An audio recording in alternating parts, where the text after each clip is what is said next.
नमस्कार, DNH news line में आप सभी का हार्दिक स्वागत है। दमनदीप के लिए कांग्रेस पार्टी ने लोकसभा चुनाव के लिए अपना घोषणा पत्र जारी किया। दमनदीप के कांग्रेस प्रमुख एवं लोकसभा सीट के कांग्रेस प्रत्याशी केतन भाई पटेल और गुजरात के कांग्रेस नेता संजय पटवा ने कई स्थानीय मुद्दों के साथ चुनावी घोषणा पत्र जारी किया। इस दौरान केतन भाई पटेल ने क्या कहा, आइए सुनते हैं। शासन प्रशासन गवर्नमेंट अधीन करवानुं અને જે સબસિડાઇઝ વીજળી લોકોને આપતા હતા પ્રદેશવાસીઓને એ વીજળી મળે એના માટે પ્રાઇવેટાઇઝ પાછું પરત કરી સરકારી અધીન જે હતું સરકારી એ આપણે કરવાનું। હાઉસ ટેક્સની વાત કરવા માંગુ છું કે જે હાઉસ ટેક્સ આટલો બધો વધારી દીધો। હાઉસ ટેક્સ વધારે ફેરી શું આવી ફેસિલિટી આપો કે 24 કલાક ડ્રેનેજ લાઈન આ બધું ટેક્સ વધારે તો જરા સમય જા અને તો બી 507% 1% કેવી રીતે તો એના માટે પણ અમે તાત્કાલિક ધોરણે કરીશું। મોટામાં મોટી સમસ્યા દમણ તેમજ દીવની આવી દરેક હું દીવમાં ગયો ને તો ખરેખર આપણી માં બેજેલા જોયા ને કે અમારાથી બી નહીં રહેવાય કે લોકોના ઘર તોડી નાખે। એવી અવસ્થા છે કે લોકો એમનો ખાટલો લાખીને પલંગ લાખીને બહાર ઓલે આપણે મચ્છરદાની લાખીને છે એવી આદિવાસીઓ તમામોને ત્યાં ઘર બહાર વગર કરીને નું જે કાર્ય છે દમણમાં ત્યાં ટ્રાફિક પણ નાનકડું પ્રદેશ અંદર એવું ટાપુ છે આઈલેન્ડ છે દીવમાં તો આવી જરૂર તમે જાઓ તો તમે 15 મિનિટ એક રસ્તા ગયો તો તમને એક બી ટ્રક નહીં દેખાશે આવતું। 15 થી 20 મિનિટ તમે અગર છો તો એકની આવડ જવડ બી ત્યાં દેખાશે નહીં। તો શું લોકોના ઘર તોડી આ શું કરવાનું? તો આ બી એક સમસ્યા જે દમણ દીવવાસીઓ માટે આવી પડી માટે બી અમે પૂરેપૂરું ધ્યાન આપીશું, ધ્યાન રાખીશું। જંપોર અને દેવકામાં જે સ્ટોલ હતા એ લોકોને ઘરે દીધા, બધા સ્ટોલ લઈ લીધા અને બહારના લોકોને સ્ટોલ આપવાના એવી મને વાત મળી છે। હજી તો વાત નથી પણ આવી વાત આવી છે જે રીતે દીવમાં તમામ સ્ટોલોની હરાજી કરવા માંગે। એક સ્ટોલ 3 લાખથી ચાલુ થાય અને 7 લાખ સુધી ગયો। 3 લાખથી સ્ટાર્ટ થયો અને 7 લાખ સુધી ગયો નાગવા બીચ પર સ્ટોલ। તો આ શું તમે કરવા માંગો? અમે જ્યારે સ્ટોલ જંપોર દેવકામાં આપેલા તો એક 100 રૂપિયા પંચાયત ટોકન લેતી હતી, 100 રૂપીસ ટોકન અને જ્યાં સુધી આની રોટી બંધ હતી।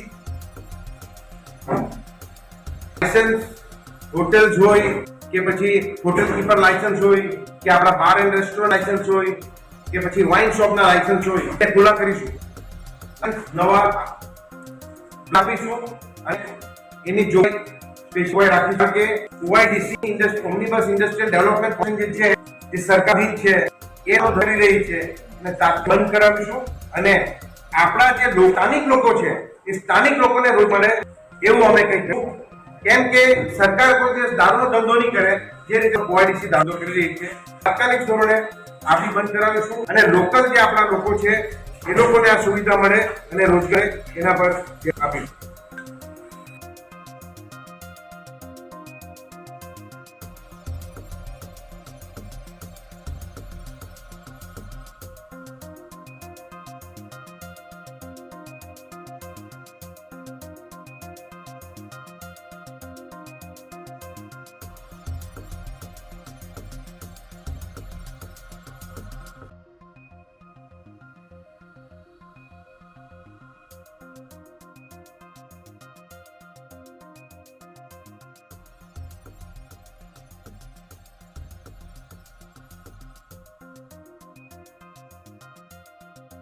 હમણાં દીવથી આવ્યો સંજયભાઈ ડિટેલમાં મેનિફેસ્ટો પર વાત કરી।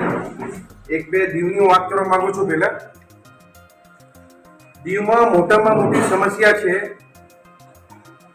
એ જે આપણા ત્યાંના આપણા જે બહેનો છે અને ખાસ કરી જે આપણા ગર્ભવતી બહેનો હોય એની ડિલિવરી માટે શાસન પ્રશાસન આપણા સરકારી હોસ્પિટલમાં એમને એન્ટરટેન નથી કરતા અને એઓને ઉના કે રાજકોટ ડાયવર્ટ કરી દે છે, એમને ઉના મોકલી આપે છે અને એવું કહે છે કે અમારા પાસે ડોક્ટર નથી અને તમારો કેસ બગડી જાય એવું છે અને તમારે એમને રિફર કરી દે બહાર ગુજરાત, તો that is very dangerous. And I think આપણા પાસે આટલું મોટું ભંડોળ, આટલા ડોક્ટર્સ, આટલી બધી આધુનિક વાત કરીએ આપણે, તો શા માટે આપણે એમને ગુજરાત ખસેડે? અને બીજું કે એ લોકોને સિઝેરિયન કરીને આ જે વસ્તુ ત્યાં દીવમાં કરી રહ્યા છે એ બી બહુ ખતરનાક વસ્તુ છે. આમાં બી એક અમે કહ્યું કે એક આવેદનપત્ર બી અમે આપવાના છે શાસન પ્રશાસનને, અને આ વસ્તુને તાત્કાલિક ધોરણે રોકે. અને અમે આ વસ્તુને બી મેનિફેસ્ટોમાં આવરી લીધું છે, પણ ડિટેલમાં હજી એમાં પોઈન્ટ હજી બી થોડા અમે અંદર લેવાના છે. બીજું, દીવમાં જે પ્રોબ્લેમ છે, મોટામાં મોટી સમસ્યા, જે રીતે દમણમાં આપણું માંડોદકર સ્ટેડિયમ લઈ લીધું અને ત્યાં કોઈ ક્લબ બનાવી દીધું, પ્રાઇવેટ પાર્ટીને આપી દીધું, એ જ રીતે દીવમાં પણ છોકરાઓને રમવા લેતા નથી સ્ટેડિયમમાં, અને ત્યાં એવા કોઈ ગ્રાઉન્ડ સ્ટેડિયમ છે નહીં.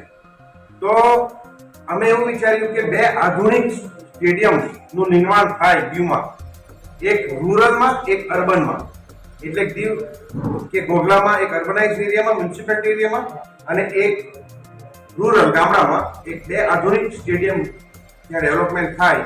એના માટે અમે મેનિફેસ્ટોમાં અમે કહ્યું છે. અને જો આપણે રોડ, દરિયો પૂરી કરીને રોડ બનાવી શકતા તો કેમ એક સુંદર એવું સ્ટેડિયમ બી બનાવી શકીએ?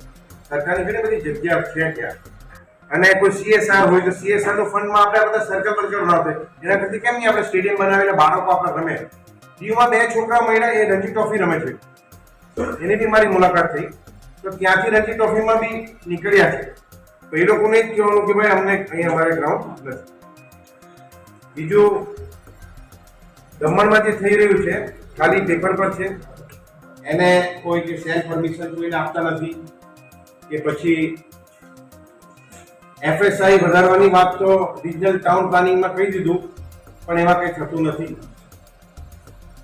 બીજું કે ઘર બનાવવા પણ NOC આપતા નથી, કે 3 ગુંઠામાં કહ્યું હતું કે 3 ગુંઠામાં આપણે પ્લોટ હોય તો ઘર બનાવો, પણ એના માટે બી હવે NX જોઈએ ને આ જોઈએ તે જોઈએ, એમાં પરમિશન આપતા નથી.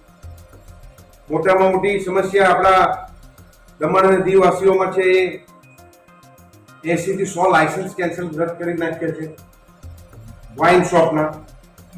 12 એસોસિએશન લખીને બી આપ્યું છે, એના લાયસન્સ કેન્સલ કરી દીધા, ટર્મિનેટ કરી દીધા. એને રિન્યુ કરવા ગયા લાયસન્સ ટર્મિનેટ કરી દીધા છે. અને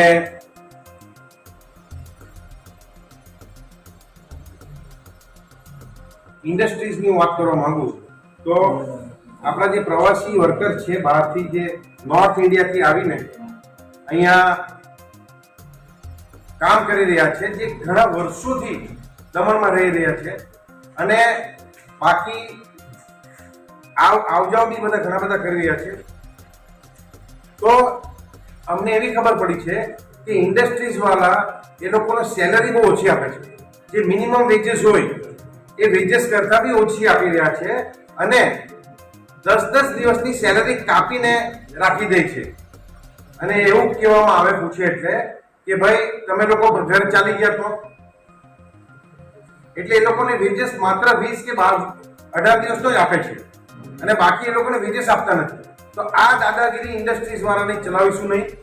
અને દમણમાં જે ઇન્ડસ્ટ્રીઝ છે, હું બી ઇન્ડસ્ટ્રીઝનો એસોસિએશનનો અધ્યક્ષ રહ્યો, જે તે સમયે આવું ચાલવા લેતા નહીં અમે, પણ હમણાં જે તાનાશાહી ચાલી રહી છે, અને તાનાશાહી કોના ઈશારે ચાલી રહી છે એ અમને ખબર છે. તો આ તમારા માધ્યમથી હું ઇન્ડસ્ટ્રીઝ એસોસિએશનના અધ્યક્ષને કહેવા માંગુ છું કે તાત્કાલિક ધોરણે આ બંધ કરે. અને અમે આવીશું એટલે જે અમારા ઉત્તર ભારતીય લોકો છે, બહારથી આવીને અહીંયા વસે છે, અને જેને આ મોટામાં મોટો પ્રોબ્લેમ છે જે વેજીસનો, એ વેજીસ બી અમે ડબલ કરી આપીશું, એ બી અમે પ્રોમિસ આપીએ છીએ. બીજું, સરકારી નોકરીમાં સ્થાનિકોને નહીં લઈ રહ્યા.